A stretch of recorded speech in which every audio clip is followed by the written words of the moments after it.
Hi folks, Ken Como here with Mantis Lures. Today we're talking Carolina rigging. What you see in front of you here is a traditional Carolina rig. Starting from the front here, coming from the main line, you got a egg sinker or a bullet style weight. You got a bead, either glass or plastic.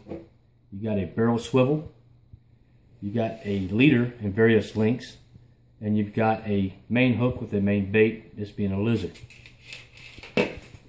One of the drawbacks to fishing the Carolina rig is that when that bait or that weight is pulling on the bottom, it's creating a lot of disturbance.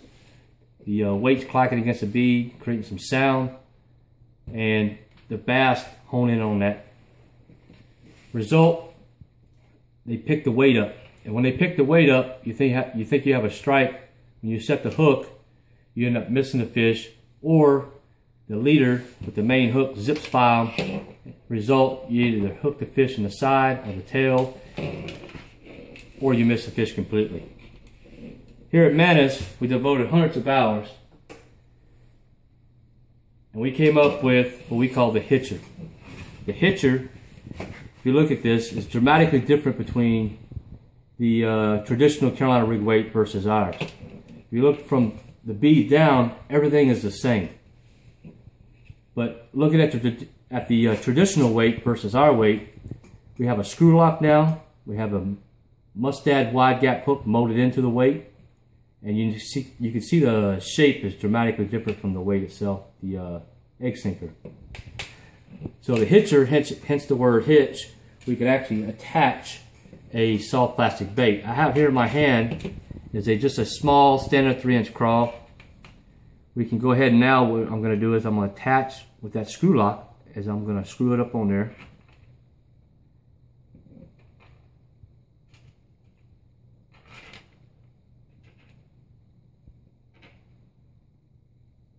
Once you get it screwed down to the weight, as you can see, it locks that plastic down to that weight. Just like a Texas rig, you're going to go ahead and line up your entry point, feed your hook through. Once the hook points through, you're going to go ahead and you're going to Texas or skin hook your point to make it weedless. And as you can see, that little crawl lays parallel to the bottom. So when you're pulling that across the bottom, it is going to look like it's crawling there.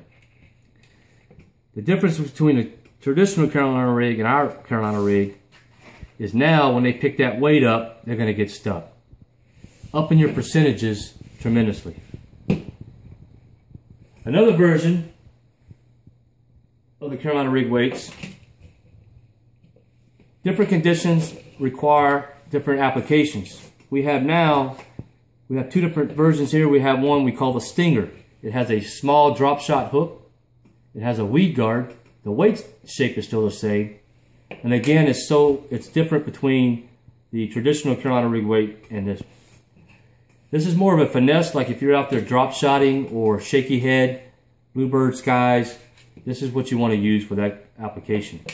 Now, one thing I like to do with it is I'll take a real small finesse type crawdad like this, and I'll go ahead and I'll just rip the back of it, the tail off,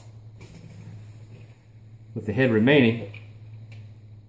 And now, what I'm going to do is I'm going to thread it on.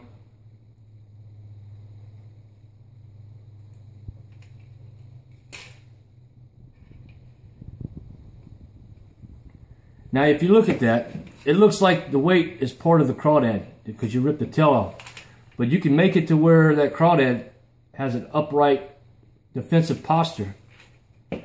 So it gives it a more realistic look. And again, when they pick that weight up, they're going to get stuck. So now that you see the different Carolina rig configurations we have, we're going to go into the different features of the weights.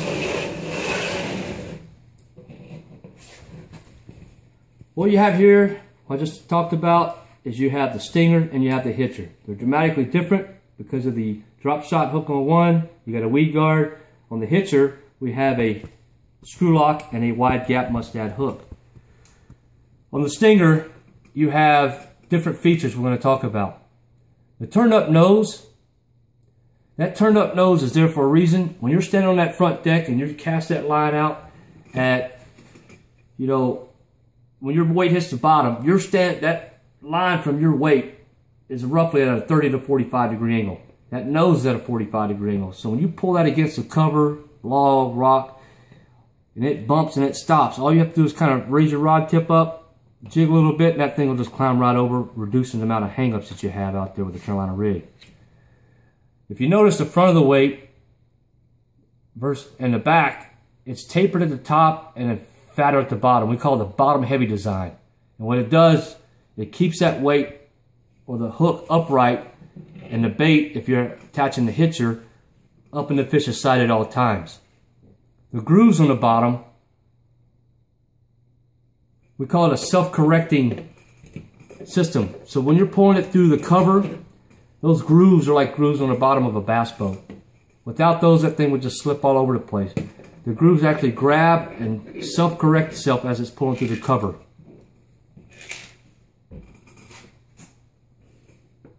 We have 3 different sizes. We have a 1/2 ounce, a 3/4 ounce, and a 1 ounce in both versions. But on the hitcher, we also have a 1 ounce with a 5/0 hook. And what this does for you, if you want to attach, say, a 10-inch worm or a 12-inch worm for that matter, you can do a double 12-inch worm rig out there on the ledges, which is pretty different from what the fish see out there on a day-to-day basis. The hitcher, everything's the same on the weight. The difference is a screw lock and this wide gap hook. If you have any questions, make sure you go to our website and check us out on www.mantislures.com. Thank you.